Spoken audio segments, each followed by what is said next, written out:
Exclamatory plus. இன்னைக்கு வீடியோல Yamahaவை சேர்ந்த இந்த FZS F5 வெர்ஷன் 2 பத்தி தான் பார்க்க போறோம். இந்த பைக்கோட மாடல் வந்து FZல வெர்ஷன் 2க்கு அடுத்து வந்தது, அப்புறம் வெர்ஷன் 3க்கு முன்னாடி ரெண்டுத்துக்கும் நடுவுல வந்த மாடல். இப்போ இந்த பைக்கோட ரிவ்யூவை பார்க்கலாம்.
இப்போ இந்த பைக்கோட ஸ்பெசிபிகேஷன்ஸ் ஃபீச்சர்ஸை பத்தி பார்ப்போம். ஃபர்ஸ்ட் இதோட இன்ஜினை பாத்தீங்கன்னா single cylinder 4 stroke engine, 2 valve கொடுத்திருக்காங்க. அப்புறம் இதுல வந்து லிக்விட் கூல்டு இன்ஜின் கிடையாது, ஏர் கூல்டு இன்ஜின் தான். இதோட பவர் பாத்தீங்கன்னா 8000 RPMல 13.3 ஹார்ஸ் பவர் ப்ரொடியூஸ் பண்ணும். அப்புறம் 6000 RPMல 12.8 நியூட்டன் மீட்டர் டார்க் ப்ரொடியூஸ் பண்ணும் இந்த வண்டி. இதோட டேங்க் கெப்பாசிட்டி பாத்தீங்கன்னா 12 லிட்டர்ஸ். FZ வெர்ஷன் 2லயே இந்த மாடலுக்கு தான் டியூல் டிஸ்க் கொடுத்திருக்காங்க. ABS இதுல கொடுக்கல. என்னதான் ABS கொடுக்கலனாலும் இந்த பைக்கோட பிரேக்ஸ் நல்லாவே பெர்ஃபார்ம் பண்ணும். எந்த சிச்சுவேஷன்லயும் நம்ம இந்த பைக்கை நிறுத்திடலான்னு நமக்கு இந்த பிரேக்ஸ் ஒரு கான்பிடன்ஸ் தரும். அப்புறம் இதுல 5 ஸ்பீட் மேனுவல் கியர் பாக்ஸ் இருக்கு. இந்த பைக்ல சஸ்பென்ஷன் பார்த்தோம்னா ஃப்ரண்ட்ல டெலஸ்கோபிக் சஸ்பென்ஷன் கொடுத்திருக்காங்க, ரியர்ல மோனோ ஸ்விங் ராம் சஸ்பென்ஷன் கொடுத்திருக்காங்க, ரெட் கலர்ல கொடுத்திருக்காங்க. நல்ல அட்ராக்டிவா இந்த பைக்குக்கு இருக்கு. இதுல லைட் பாத்தீங்கன்னா ஹாலஜன்ல கொடுத்திருக்காங்க.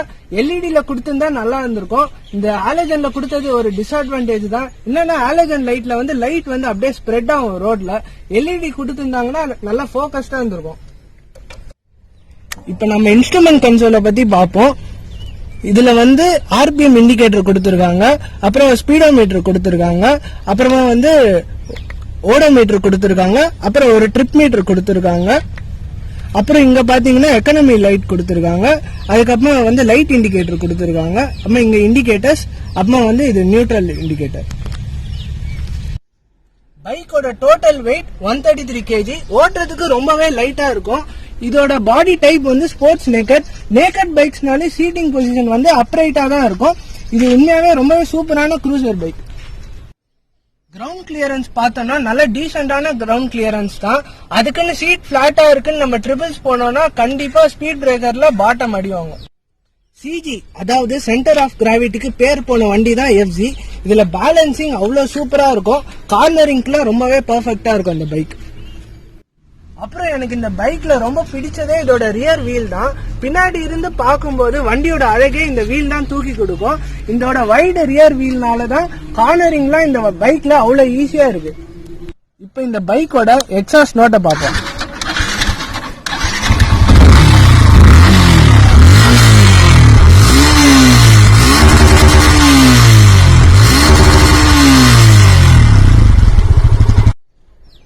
இந்த பைக்ல என் ஃப்ரெண்ட் ஒரு சில மாடிஃபிகேஷன்ஸ் ஸ்டிக்கரிங்ஸ் எல்லாம் பண்ணிருக்கான். அதை இப்ப நம்ம பார்ப்போம். இப்போ ஃபர்ஸ்ட் பாத்தீங்கன்னா இந்த டெயில் லைட் நீங்க இப்ப பாத்துனது வந்து ஃபுல்லாவே லைட் தான். அவன் வந்து இப்ப R1 செட்டப்ல நடுவுல மட்டும் லைட் தெரியுற மாதிரி சுத்தி ஸ்டிக்கர் ஒட்டியிருக்கான், ராப் பண்ணிருக்கான். இண்டிகேட்டர் பாத்தீங்கன்னா ஹாலஜன்ல ஃபுல்லா கொடுத்துருக்காங்க. இது ஃபுல்லாவே இண்டிகேட்டர் தான். எல்இடி மாதிரி மெலிசா தெரியணும்னு சொல்லிட்டு நடுவுல மட்டும் விட்டுட்டு சுத்தி விராப் பண்ணிருக்கான். அடுத்து அலாயில வந்து எஃப்சினோ யமஹானோ ஸ்டிக்கர் ஒட்டியிருக்கான். இது வந்து ரொம்பவே அட்ராக்டிவா இருக்கும் வண்டி ஓட்டும் போது. அதாவது வீல் சுத்தினே இருக்கும் போது பாத்தீங்கன்னா அது அந்த ஒயிட் கலர் வந்து விட்டு விட்டு போற மாதிரி இருக்கும். அது ஓட்டி நிற்கும் போது பார்க்கும்போது ரொம்பவே அட்ராக்டிவா இருக்கும். இதே மாதிரி இந்த சைடு பண்ண மாதிரி அந்த சைடும் பண்ணியிருக்கான். அதே மாதிரி ஃப்ரண்ட் வீல்லையும் பண்ணியிருக்கான், ரியர் வீல்லையும் பண்ணியிருக்கான். அடுத்து பாத்தீங்கன்னா எனியோஸ் உங்க எல்லாருக்குமே தெரியும், லீடிங் இன்ஜின் ஆயில் கம்பெனி. அதோட பிராண்ட் நேமை வந்து அவன் இந்த சேசிஸ்ல ஒட்டியிருக்கான். அடுத்து டெய்லியும் டேங்க்லயும் இந்த மாதிரி ஒயிட்டா ஸ்ட்ரெயிட்டா வர மாதிரி ஸ்டிக்கரிங் பண்ணியிருக்கான். அடுத்து நாம இப்ப பைக்கோட மெயின் அட்ராக்டிவ் பார்ட்டுக்கு வந்திருக்கோம். இப்ப நாங்க ஒரு இடத்துல இந்த வண்டியை விடுறோன்னு வைங்களேன், வண்டியை பாக்குறாங்களோ இல்லையோ ஃபர்ஸ்ட் எல்லாருமே நோட்டீஸ் பண்றது இந்த ஹெட்லைட்ல இருக்க ஸ்டிக்கரிங் தான். இதை வந்து என் ஃப்ரெண்டு ரொம்பவே கஷ்டப்பட்டு பண்ணான். அவன் எப்படி பண்ணான்றதை நம்ம இப்ப அவங்ககிட்டே கேட்போம். ஓகேடா, எப்படிடா பண்ண இந்த ஸ்டிக்கரிங்க? ஃபர்ஸ்ட் இந்த பைக் டூமோடைய லே அவுட்டை பேப்பர்ல ட்ரேஸ் அவுட் பண்ணிட்டு, அப்புறம் அந்த பேப்பர்ல இந்த ஃபிகரை டிராப் பண்ணிட்டு, அப்புறம் கடையில கொடுத்து இதே மாதிரி ஸ்டிக்கர் பண்ண சொன்னேன். அது ஸ்டிக்கரிங் ஓட்டுவே டோட்டலா 2 hours மேல ஆச்சு. அப்புறம் வந்து இவன் சைட் மிரர்ஸ் ரிமூவ் பண்ணிட்டான்னு நினைச்சுக்காதீங்க. இவன் இப்ப வந்து பார் அண்ட் மிரர் பிக்ஸ் பண்ண போறான். பார் அண்ட் மிரர்னா ஹேண்டிலோட எண்ட்ல இங்க வரும் சைட் மிரர்ஸ், இப்படி சின்னதா வரும், அதான் பார் அண்ட் மிரர். அதை இவன் பிக்ஸ் பண்ண போறான். அதுக்கப்புறமா இப்போ அவன் சைட் மிரர்ஸ் எடுத்துட்டதுனால இங்க ஹோல்ஸ் இருக்கும், அது கொஞ்சம் அசிங்கமா இருக்கும். அதனால வந்து இவன் கேப் போட்டிருக்கான் அதுக்கு. ஓகே, இப்போ நம்ம இந்த வண்டியை ஓட்டி பார்த்துடலாம். நம்ம இப்போ வண்டியை ஹைவேல ஓட்டி பார்க்கறதுக்கு முன்னாடி நிறைய பேர் என்கிட்ட வந்து இது என்ன மலைன்னு கேட்டிருந்தீங்க. இது இந்த லொக்கேஷன் எங்கடா இருக்குன்னு நிறைய பேர் என்கிட்ட கேட்டிருந்தீங்க. இந்த மலை பேர் வந்து செங்கநாத்தம் மலை. இது வந்து வள்ளலார் பக்கத்தில் இருக்குது. நல்லா இருக்கும் பார்க்கறதுக்கு, க்ரீனிஷாக சீனரிஸ்லாம் நல்லா இருக்கும். ஃப்ரீயாக இருந்தீங்கன்னா கண்டிப்பாக இந்த மலையை ஒரு வாட்டி விசிட் பண்ணுங்கள். ஸோ என்கிட்ட கேட்டிருந்தவங்களுக்காக நான் சும்மா ஒரு கிளிம்ஸ் மாதிரி கொடுக்குறேன். நான் வேணும்னா இந்த மலையை பற்றி தனியாக ஒரு வீடியோ ஃபுல்லாக பண்ணுறேன், vlog மாதிரி.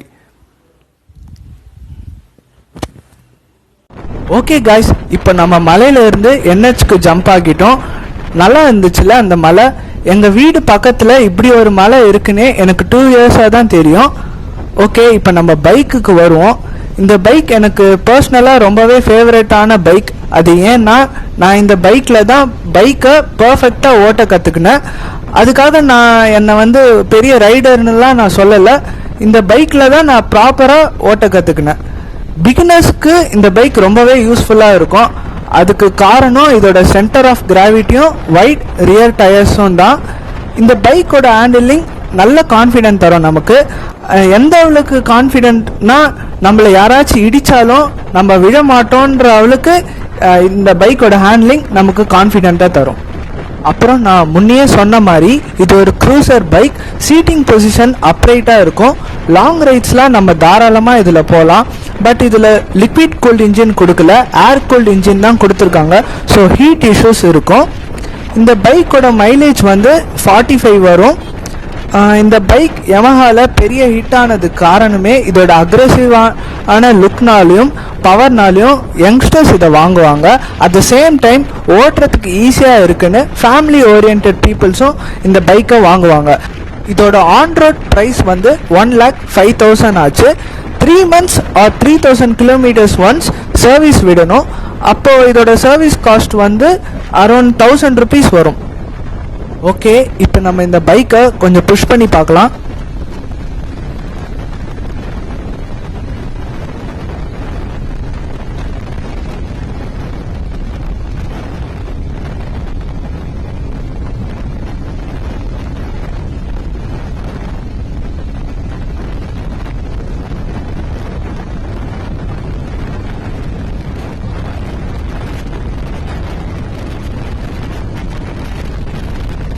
பில்லியன் ரைடரோட சேர்த்து 116 போயிருக்கு.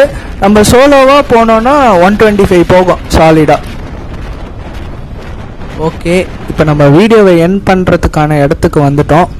ப்ரீவியஸ் வீடியோவில் வந்து ஃபியூல் ஃபில் பண்ணுறதுக்காக தான் இந்த ஷெல்லுக்கு வந்தோம். அப்புறம் தோணுச்சு இங்கேயே வீடியோ எண்ட் பண்ணால் நல்லா இருக்குமோன்னு. ஸோ அதனால தான் இங்கே எண்ட் பண்ண வந்திருக்கோம். எல்லாமே சொல்லிட்டேன்னு நினைக்கிறேன் இந்த பைக்கை பற்றி. அப்புறம் இங்கே ஃபியூல் நல்லா இருக்கும் ஷெல்லில், முடிஞ்சால் ட்ரை பண்ணி பாருங்கள். மழை வேற ஸ்டார்ட் ஆகுற மாதிரி இருக்குது, மழை வரத்துக்குள்ளே ஒழுங்காக வீட்டுக்கு போய் சேரணும். ஓகே கைஸ், அவ்வளோதான் இந்த வீடியோ. நம்ம ப்ரீவியஸாக Royal Enfield classic 350 BS6 review பண்ணியிருக்கோம். மறக்காமல் அதை செக் பண்ணி பாருங்கள். அப்புறமா நம்ம சேனலுக்கு மறக்காமல் சப்ஸ்கிரைப் பண்ணுங்கள்.